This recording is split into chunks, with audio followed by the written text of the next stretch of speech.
2021년 4월 9일 큐티 말씀입니다. 역대하 1장 14절로 2장 10절입니다.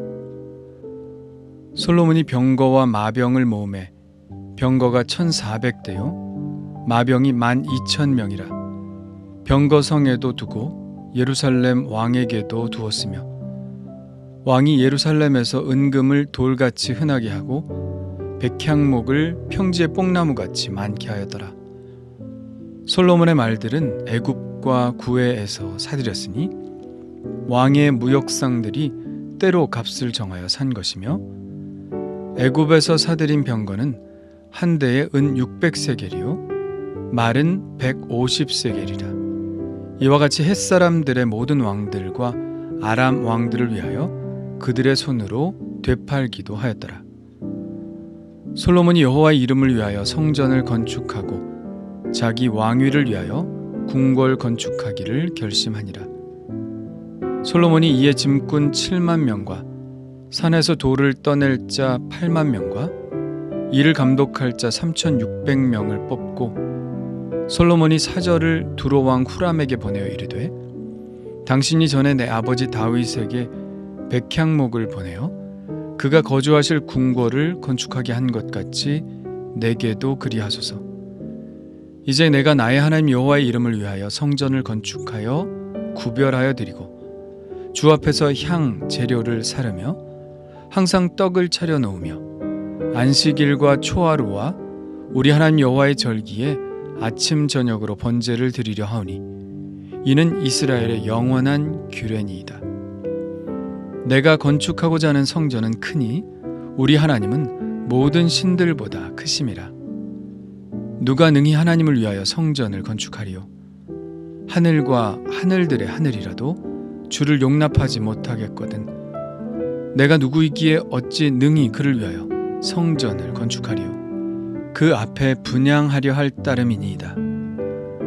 이제 청하건대 당신은 금, 은, 동, 철로 제조하며 자색, 홍색, 청색 실로 직조하며 또 아로색일 줄 아는 재주 있는 사람 하나를 내게 보내어 내 아버지 다윗이 유다와 예루살렘에서 준비한 나의 재주 있는 사람들과 함께 일하게 하고 또 레바논에서 백향목과 잣나무와 백단목을 내게로 보내소서.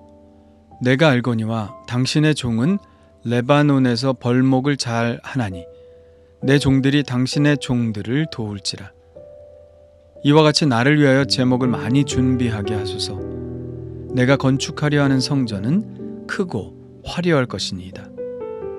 내가 당신의 벌목하는 종들에게 찌은 밀 2만 고루와 보리 2만 고루와 포도주 2만 밭과 기름 2만 밭을 주리이다 하였더라. 아멘. 열왕기상에서는 기브온 산당의 1000번째 사건 다음에 솔로몬의 지혜로운 재판 이야기가 이어지고 솔로몬이 거느린 신하들의 명단 그리고 솔로몬이 가진 권세와 지혜에 대해서 말합니다. 그런데 역대하에서는 그런 부분들이 다 생략이 되고 솔로몬이 가진 병력과 부에 대해 간단히 언급한 후 성전 건축에 대한 이야기로 바로 넘어갑니다. 이것은 열왕기 사가와 역대기 사가와의 의도의 차이 때문인데요. 역대기 사가는 온전히 하나님의 성전과 예배에 관심이 있기 때문에 그 부분에 관해서 더 많은 지면을 할애하고 거기에서 벗어나는 사건들에 대해서는 언급을 자제하고 있는 것이죠. 역대기는 바벨론 포로로부터 돌아온 후 성전 예배를 다시 회복시키기 위해 기록된 것입니다. 철저히 제사장적 관점에서 쓰였죠. 그렇기 때문에 어쩌면 솔로몬의 국가가 얼마나 많은 인재들을 가졌는지 얼마나 많은 병력을 가졌는지 그의 지혜가 얼마나 대단했는지를 밝히는 것은 별 의미가 없었을지 모릅니다.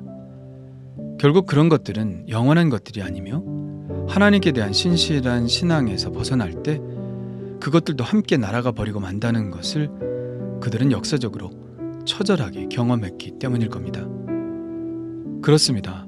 예수님의 말씀처럼 하나님이 보시기에 솔로몬의 모든 영광으로도 입은 것이 이 꽃 하나만 갖지 못한 것이겠죠. 그래도 짧게나마 솔로몬의 병력과 부에 대해 언급하고 있는 것은 하나님께서 솔로몬에게 주신 지혜와 지식의 결과가 이렇게 나타났다는 것을 보여주려는 것이죠. 솔로몬은 국방을 튼튼히 했고 이웃나라가 침범할 엄두가 나지 않도록 무기체계를 잘 갖추었습니다. 그렇게 할 수 있었던 것은 그 나라의 은과 금이 돌같이 여겨질 정도로 경제력이 뒷받침되었기 때문이고요. 이 부는 중개무역을 통해서 이루어졌습니다. 과거의 상업이라고 하는 것은 대상들에 의해 이루어졌는데요. 솔로몬 때에는 아예 국가 주도로 무역을 했습니다. 지정학적으로도 이스라엘은 아프리카와 아랍 지역 혹은 유럽 지역까지 이어지는 길목이 있었기 때문에 이 유리한 조건을 이용해서 막대한 부를 축적할 수 있었던 것이죠. 한 나라의 부강함도 역시 하나님이 주시는 지혜에 달려있다는 사실을 다시 한번 실감하게 됩니다. 우리나라도 하나님의 지혜와 지식을 구하는 지도자들이 많이 생겨나기를 간절히 바라봅니다. 2장에서 드디어 솔로몬이 하나님의 성전과 자기 왕궁을 건축하기로 결심합니다. 사실 이 성전 건축 사업은 다윗이 그렇게 바라던 일이었죠.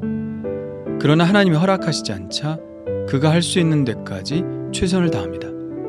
성전을 건축할 터를 마련하고 건축에 필요한 재료들을 다 모아놓습니다. 역대상 29장에는 또 백성들에게 성전 건축을 위해 봉헌할 것을 독려합니다. 내가 이미 내 하나님의 성전을 위하여 힘을 다하여 준비하였나니 오늘 누가 즐거이 손에 채워 여호와께 드리겠느냐. 그렇게 해서 모든 재료들이 준비되었죠. 그리고 설계도도 다 그려놓았습니다. 다윗이 성전의 복도와 그 집들과 그 곳간과 다락과 골방과 속죄소의 설계도를 그의 아들 솔로몬에게 주고 또 그가 영감으로 받은 모든 것, 곧 여호와의 성전의 뜰과 사면의 모든 방과 하나님의 성전 곳간과 성물 곳간의 설계도를 주고 이렇게 아버지 다윗에 의해 모든 것이 준비되었어도 성전을 건축하고 그 일이 잘 되도록 지도 감독하고 신경을 쓰는 일은 결코 쉽지 않은 일이죠. 이 일에도 하나님의 지혜와 지식이 필요한 일이었습니다.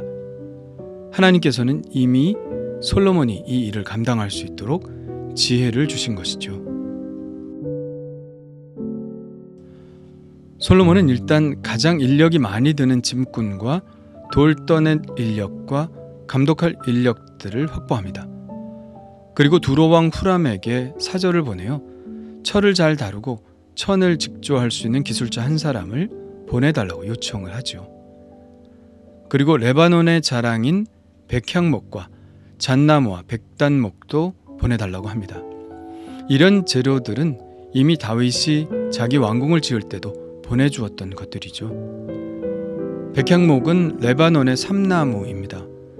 이 백향목에 대한 자부심이 얼마나 크면 레바논 사람들은 국기에 이 백향목을 디자인해 놓았을 정도입니다. 백향목은 향기도 좋고 내구성이 높아서 기타처럼 장력이 높이 걸려도 변형이 되지 않는 악기에 많이 사용되고 건축 재료로는 최고로 인정이 됩니다. 백향목의 향기를 맡아보기를 원하면 경기도 광주에 있는 광림수도원을 찾아가면 됩니다. 언덕 위에 크지 않게 지은 예배당이 있는데 그 예배당 내부를 다 백향목으로 장식해 놓았습니다. 그 향기를 맡아보면 왜 백향목인지 그 이유를 알게 되죠. 이때 후람 왕이 솔로몬에게 보낸 백향목의 양이 3만 그루였다니 그 양이 정말 엄청나죠. 그런데 오늘 사절단 편에 보낸 솔로몬의 편지에서 그는 후람 왕에게 하나님이 얼마나 위대하신 분인지를 소개하고 있다는 것이 특이합니다. 그는 이렇게 말합니다. 내가 건축하고자 하는 성전은 크니 우리 하나님은 모든 신들보다 크심이라. 누가 능히 하나님을 위하여 성전을 건축하리요. 하나님과 하늘들의 하늘들이라도 주를 용납하지 못하겠거든. 내가 누구이기에 어찌 능히 그를 위하여 성전을 건축하리요 그 앞에 분향하려 할 따름이니이다. 성전을 크게 건축하려는 이유는 하나님의 크심에 초점을 맞추고 있기 때문입니다. 하나님은 모든 신들보다 크신 분이기에 그분에 걸맞는 성전을 건축해야 한다는 것이죠.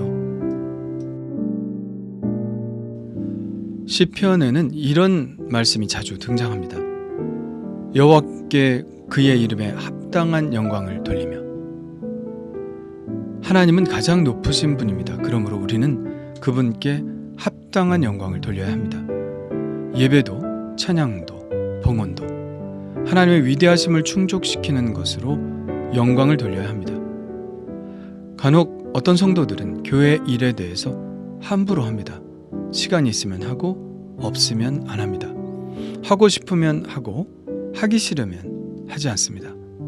내가 다 쓰고 남은 것으로 하나님께 드립니다. 하나님을 가장 위대하신 분이라고 생각한다면 그렇게 할 수 없죠. 우리는 언제나 하나님 앞에서 하나님께 합당한 영광이 무엇인지 생각해야 합니다. 하나님이 모든 신들보다 크신 분이기 때문에 그 어떤 신전들보다 더 크고 웅장하게 지어야 한다고 생각하는 솔로몬처럼요. 그러나 그는 그렇다 하더라도 그가 건축한 성전에 하나님을 모실 수 없다는 것을 인정합니다. 하늘의 하늘이라도 하나님을 그 안에 담을 수 없습니다. 하물며 그 어떤 건축물이 하나님의 크심을 감당할 수 있겠습니까? 솔로몬은 그저 분향할 따름이라고 합니다. 그저 하나님의 발등상이라도 되기를 바랄 뿐이죠. 시편은 성전을 그저 하나님의 발등상이라고 표현했습니다. 우리가 그의 계신 곳으로 들어가서 그의 발등상 앞에서 엎드려 예배하리로다. 이런 겸손함으로 성전을 건축하는 마음, 이런 겸손함으로 하나님을 예배하는 마음이 바로 솔로몬의 마음이었다는 것을 이 편지를 통해서 발견합니다. 그렇게 본다면 어쩌면 예수님의 발을 눈물로 적시고 머리털로 그 발을 닦은 한 죄 많은 여인이 가장 귀한 예배를 드린 것이 아닌가 생각이 듭니다.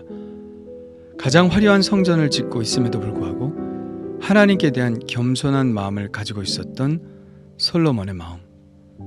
이 마음으로 오늘도 예배하는 삶을 살기를 원합니다. 나는 그 알량한 세상의 부, 영원하지 않고 천국의 한 자리도 차지할 수 없는 그 재물을 자랑하고 있지는 않나요? 나는 하나님이 주신 지혜를 하나님의 영광을 위해서 사용하고 있나요? 나는 하나님의 위대하심을 늘 묵상하고 그 높으신 하나님의 크심에 합당한 영광을 돌리며 겸손하게 예배하고 있나요? 주님 감사합니다. 크신 하나님을 찬양합니다. 지극히 높으신 하나님께 합당한 영광을 올려드리는 삶이 되게 하여 주옵소서. 보다 겸손하게 하나님의 발등상을 붙들고 예배할 수 있게 하여 주옵소서. 하나님이 주신 지혜를 가지고 오늘도 하나님께 합당한 영광을 돌리기를 원합니다. 하나님이 주신 지혜, 세상을 위하여만 사용하지 않고 하나님의 영광을 위해서 사용하게 하여 주옵소서. 오늘도 하나님의 위대하심을 인정하며 겸손한 마음으로 살기를 원합니다. 예수님의 이름으로 기도합니다. 아멘.